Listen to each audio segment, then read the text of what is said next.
নমস্কার বন্ধুরা, সানরিলেস চ্যানেলে আপনাদের সবাইকে স্বাগত জানিয়ে আজ আপনাদের আমি নিয়ে চলেছি এক অনন্য ভ্রমণের পথে। আমাদের সবার একান্ত পরিচিত এবং পছন্দের জায়গা শান্তিনিকেতন। বিশ্বকবির স্মৃতিতে মোড়া, প্রকৃতির করে গড়ে ওঠা এই স্থানে রয়েছে শান্তি, শিল্প, শিক্ষা আর সংস্কৃতির অপূর্ব মেলবন্ধন। আসুন আজকের এই সফরে আমরা রবীন্দ্রনাথ ঠাকুরের প্রিয় শান্তিনিকেতন ঘুরে দেখি, তাকে অন্তর থেকে স্মরণ করি, অনুভব করি তার সৃষ্টি ও দর্শনের ছোঁয়া। আর এর সঙ্গে থাকছে সোনাঝুরি হাটের রঙিন আড্ডা, বাউল গানের সুর এবং কোপাই নদীর সৌন্দর্য। প্রথমেই বলি শান্তিনিকেতনের সূচনা এবং রবীন্দ্রনাথের স্বপ্ন। শান্তিনিকেতনের গোড়াপত্তন হয় 1863 সালে, যখন রবীন্দ্রনাথের পিতা মহর্ষি দেবেন্দ্রনাথ ঠাকুর এই নির্জন বনভূমি কিনে একটি আশ্রম গড়ে তোলেন। তিনি এই স্থানের নাম দেন শান্তিনিকেতন, অর্থাৎ শান্তির নিবাস। তবে শান্তিনিকেতন সত্যিকারের প্রাণ পায় রবীন্দ্রনাথের হাতে।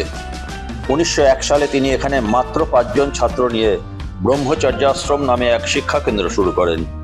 পরে এটি পরিণত হয় আজকের বিশ্বভারতী বিশ্ববিদ্যালয়ে। বিশ্বভারতী শব্দটির মানে হলো বিশ্বের জন্য ভারত এবং ভারতের জন্য বিশ্ব। রবীন্দ্রনাথ ঠাকুর চেয়েছিলেন এমন একটি শিক্ষা প্রতিষ্ঠান গড়ে তুলতে যেখানে পড়াশোনার সঙ্গে শিল্প, সাহিত্য, সংস্কৃতির মেলবন্ধন ঘটবে। প্রকৃতির সঙ্গে থাকবে নিবিড় যোগাযোগ এবং জাতীয় ও আন্তর্জাতিক সংস্কৃতির হবে বিনিময়। এখানে ছাত্ররা পড়াশোনা করতেন গাছতলায় বসে। পরীক্ষার চাপ কম ছিল, সৃজনশীলতার উপর জোর দেওয়া হতো। শান্তিনিকেতন ছিল এক মুক্ত চেতনার শিক্ষাক্ষেত্র, যেখানে জাতি, ধর্ম বা বর্ণের কোনো বিভাজনই ছিল না। রবীন্দ্রনাথ 1913 সালে যখন গীতাঞ্জলি কবিতার জন্য সাহিত্যে নোবেল পুরস্কার পান, তখন গোটা বিশ্বের নজর পড়ে এই শান্তিনিকেতনের দিকে। পরবর্তীতে বিশ্বভারতীতে যোগ দেন আন্তর্জাতিক খ্যাতিসম্পন্ন শিক্ষাবিদ, শিল্পী এবং দার্শনিকরা। শান্তিনিকেতন হয়ে ওঠে এক আন্তর্জাতিক মিলনক্ষেত্র, যেখানে পূর্ব পশ্চিমের সেতুবন্ধন ঘটে। বন্ধুরা, আজ আমরা ঘুরে দেখেছি রবীন্দ্রনাথ ঠাকুরের তৈরি করা শান্তিনিকেতনের বিভিন্ন গুরুত্বপূর্ণ স্থাপনা। তবে একটি আফসোস রয়ে গেছে, আজ বন্ধের দিন আমরা চলে আসাতে সবকিছু বাইরে থেকেই দেখতে হয়েছে। তবু ইতিহাস যেন বাতাসে মিশে আছে। উপাসনা গৃহ, ছাতিমতলা, রবীন্দ্র ভবন, নাট্যঘর, কলা ভবন, প্রতিটি ইট পাথর যেন কবির কণ্ঠের গান গাইছে।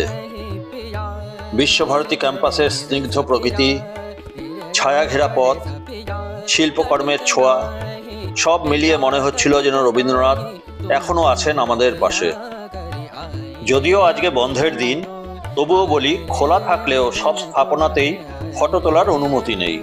সুতরাং দর্শকদের বা ভ্রমণকারীদের বাইরের থেকে দেখেই খুশি থাকতে হবে।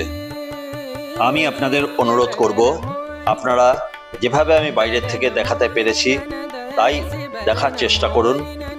অনুরোধ করব, শুধু চোখ দিয়ে নয়, অন্তর দিয়ে দেখুন, উপলব্ধি করুন, তাহলে দেখবেন সত্যিই ভালো লাগবে। যাই হোক, আবার আগের কথায় ফিরে যাই।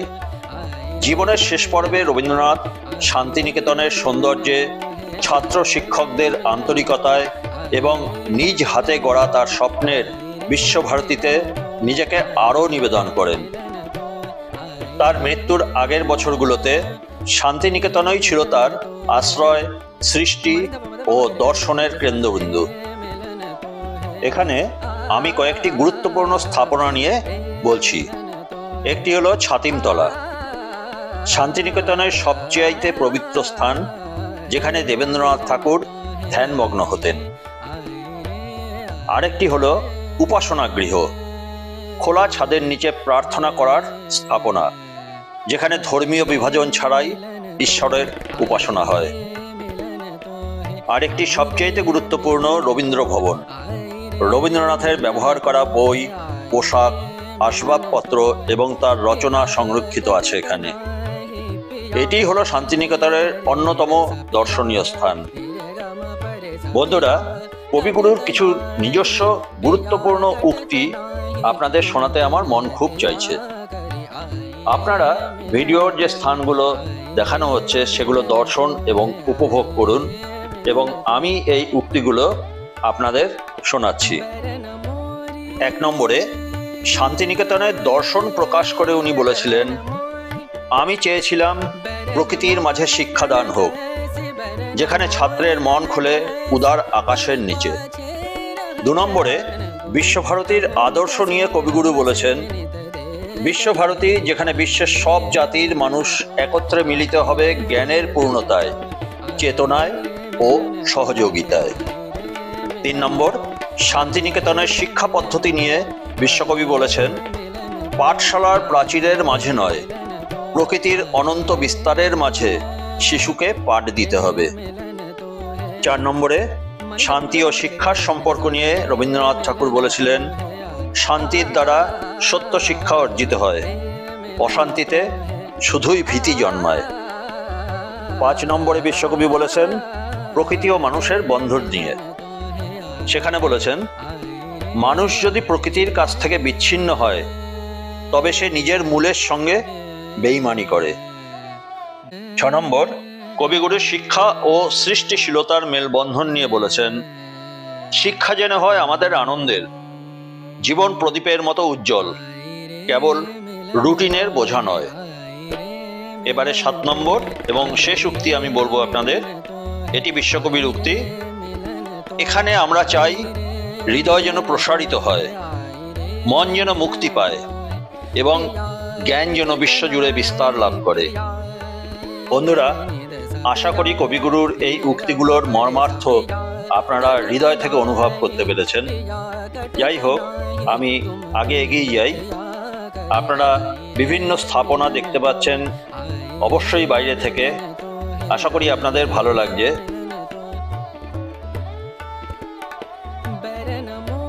আরো কিছু স্থাপনা রয়েছে।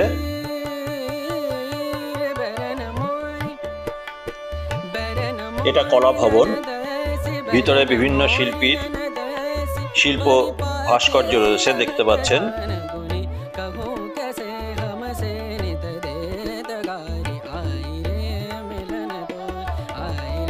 প্রাকৃতিক পরিবেশও অতি মনোমুগ্ধকর এখানকার। প্রচুর পর্যটক এসছেন, সবাই আমাদের মতোই নিরাশ হচ্ছেন ভেতরে ঢুকতে পারছেন না বলে। এবারে আমরা চলে এলাম শান্তিনিকেতনের অদূরে বহমান বিখ্যাত কোপাই নদীর ধারে। ছোট্ট নদী হলেও এর সৌন্দর্য অপরূপ। রবীন্দ্রনাথের বহু কবিতা, বিশেষ করে সোনার তরীর মতো অনেক কবিতার পটভূমিতে এই নদী উল্লেখযোগ্য। নরম বালির তট আর শান্ত জলের ছলাচ্ছল শব্দ যেন কবির কথাকে জীবন্ত করে তোলে। শান্তির নীড়ে গাছের ছায়ায়, কোপাই নদীর কলকল গানে, মাটির গন্ধে পাতার দোলায় প্রাণ মেলে ধরা নিরালা প্রাণে। বৃক্ষের বুকে রোদ ছায়ার খেলা, মাটির পথে গান গায় হাওয়া, চুপি চুপি সোনাঝুরি সুর বয়, হৃদয়ের বাঁশি বাজে একলা। এখানে নেই ব্যস্ত শহরের হাকডাক, এখানে শুধু মাটির টানে স্বপ্নেরা আসে ডানা মেলে শান্তিনিকেতনের আপন গানে। বন্ধুরা, আপনারা দেখতে পাচ্ছেন এই কোপাই নদীর তীরে আদিবাসী সম্প্রদায় ঢোল মাদল নিয়ে কেমন আপন মনে নৃত্য করছেন। আমাদের ভ্রমণের আরেকটি আকর্ষণ হলো সোনাঝুরি হাট। প্রতি সপ্তাহে বিশেষ করে শনিবার এবং রবিবার শান্তিনিকেতনের সোনাঝুরি অরণ্যের মাঝে বসে এই হাট। স্থানীয় হস্তশিল্প, বাউল গান, হাতে তৈরি গহনা, পোশাক, পটচিত্র, মাটির জিনিস কি নেই এখানে। হাটের মাঝখানে বসে থাকা বাউল শিল্পীরা একের পর এক গান ধরছে। খাঁচার ভেতর অচিন পাখির মতো গান যেন মনটাকে উড়িয়ে নিয়ে চলে যায়। বটগাছের ছায়ায় পাথুরে মাটির উপর খোলা আকাশের নিচে বসা এই হাটের বিশেষত্ব হলো এখানে শহরের কৃত্রিমতা নেই, এখানে আছে শুধুই মাটির গন্ধ এবং সৃষ্টির আবেগ। এই হাট শুধুই কেনাবেচার জায়গা নয়, এটি শান্তিনিকেতনের শিল্প সংস্কৃতির এক জীবন্ত রূপ। শান্তিনিকেতনে কোনো পর্যটক এলে এটা হতেই পারে না এই মেলাতে তারা ভ্রমণে আসবেন না। এটি প্রত্যেক ভ্রমণকারীর কাছে অত্যন্ত পছন্দের এবং আকর্ষণীয়। এই সোনাঝুরি হাটেই আমরা দেখতে পেলাম শান্তিনিকেতনের আশেপাশের আদিবাসী জনগোষ্ঠীর নিজস্ব সংস্কৃতির অংশ হিসাবে ঐতিহ্যবাহী নৃত্য। ঢাকের শব্দ, মাদলের তালে তালে রঙিন পোশাকে নৃত্যরত পুরুষ মহিলাদের মধ্যে প্রকৃতির ছন্দ এবং আনন্দের এক অপূর্ব মেলবন্ধন। এটি শান্তিনিকেতনের জীবন্ত সাংস্কৃতিক এক গুরুত্বপূর্ণ দিক।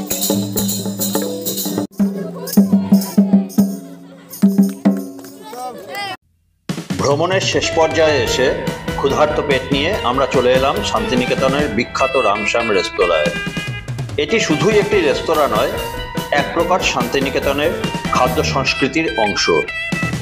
বহু বছর ধরে এই রেস্তোরাঁ তাদের ঘরোয়া খাঁটি বাংলা স্বাদের জন্য পর্যটকদের আকৃষ্ট করে আসছে। এখানকার বিশেষত্ব হলো দেশীয় রেসিপিতে তৈরি ভাত, ডাল, ভাজা, শুক্তো, মাছের ঝোল, মাটনের ঝাল ঝোল, পোস্তর বড়া, চিংড়ি মালাইকারি, মাটন কষা, পাটিসাপটা ডেজার্ট ইত্যাদি। খাবারের গন্ধেই যেন মন ভরে যায়। সমস্ত খাবার পরিবেশন করা হয় কাঁসার থালা এবং বিভিন্ন আকারের বাটিতে, যা একেবারে গ্রামীণ বাংলার ছোঁয়া এনে দেয়। রেস্তোরাঁর পরিবেশও খুব আন্তরিক, সাজানো গোছানো, প্রাকৃতিক, আলো বাতাসে ভরা এবং পরিচ্ছন্ন। বিশেষ করে যারা শান্তিনিকেতনে এসে সেখানকার স্থানীয় স্বাদের খোঁজ করেন, তাদের জন্য রামশ্যামের আদর্শ ঠিকানা। আমাদের শান্তিনিকেতন ভ্রমণের শেষ পর্যায়ে আমরা এসেছি বল্লভপুর অভয়ারণ্যে। এটিকে একটি সাধারণ গার্ডেন বলা যেতে পারে, কারণ এখানে কয়েকটি হরিণ ছাড়া আর কিছুই নেই। যাই হোক, এই প্রকৃতির দৃশ্য দেখা ছাড়া আর কিছু নেই, আপনাদের সেটুকুই দেখাচ্ছি, আপনারা তাই দেখুন, উপভোগ করুন। এই ছিল আমাদের আজকের শান্তিনিকেতন ভ্রমণের স্মৃতি। বলতে মন চাইছে, এতদিনের আলো, এতদিনের গান, শান্তিনিকেতন জুড়ে স্বপ্নের আহ্বান। প্রকৃতির কোলে রবির মনের ডাকে আজও বেঁচে আছে এক অনন্ত ভালোবাসার ঢাকে। চলে এলাম, দেখে গেলাম, প্রাণ ভরে শান্তিনিকেতনের স্মৃতি রয়ে যাবে হৃদয়ের ঘরে।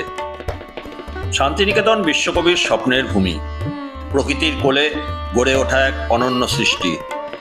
রবীন্দ্রনাথ ঠাকুরের শিক্ষা, সংস্কৃতি আর সৌন্দর্যের মেলবন্ধনে আজও শান্তিনিকেতন সমগ্র বিশ্বের জন্য এক অনুপ্রেরণা। আপনাদের যদি এই সফর ভালো লেগে থাকে, তবে অবশ্যই লাইক, শেয়ার আর সাবস্ক্রাইব করতে ভুলবেন না। আবার দেখা হবে নতুন কোনো ভ্রমণ কাহিনী নিয়ে আপনাদের সাথে। ততদিন পর্যন্ত সুস্থ থাকুন, ভালো থাকুন। আপনাদের সবাইকে ধন্যবাদ।